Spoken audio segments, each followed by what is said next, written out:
Возилата за работа во кои спаѓаат пикапите и комбињата заземаат значаен удел во пазарниот колач, па сосема нормално е тие да ги следат трендовите.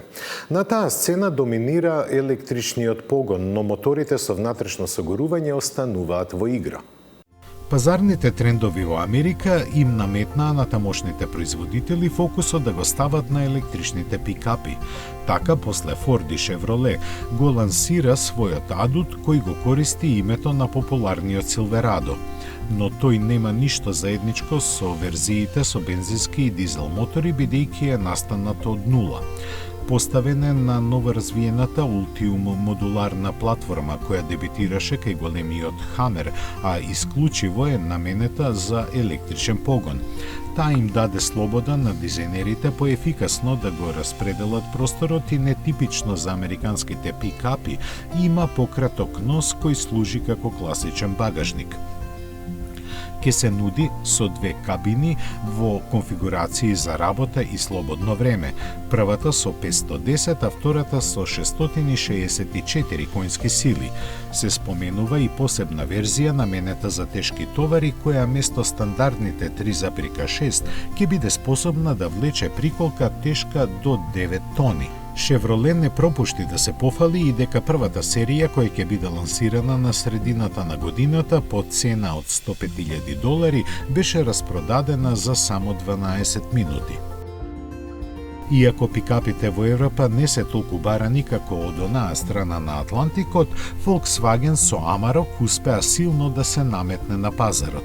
Сепак за неговата втора генерација мораше на помош да го повика Ford, кој му ја отстапи механиката на веќе лансираниот Ranger.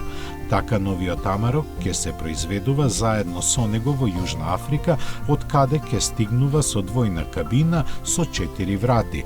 За основната верзија е наменет 2-литарски дизел кој преку стандардниот 6-степен автоматски менувач своите 150 конски сили ќе ги пренесува на сите тркала.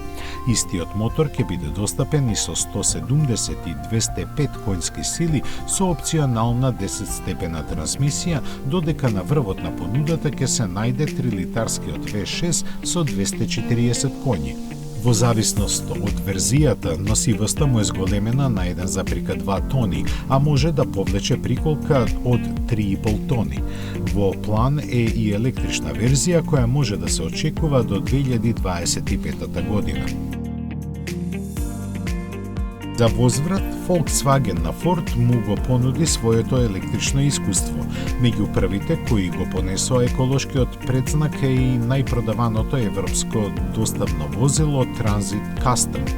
Неговото електрично издание во целост го смени својот карактер бидејќи се работи за сосема нов модел кој ќе ја користи MEB платформата на Volkswagen, што значи дека ќе има слични, ако не и идентични димензии како и ID Buzz.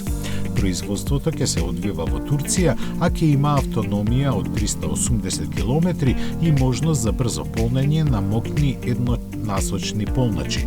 Купувачите ќе имаат придобивки и од софтверската Ford Pro платформа со решение за полнење, сервисирање и финансирање со цел за намалување на оперативните трошоци.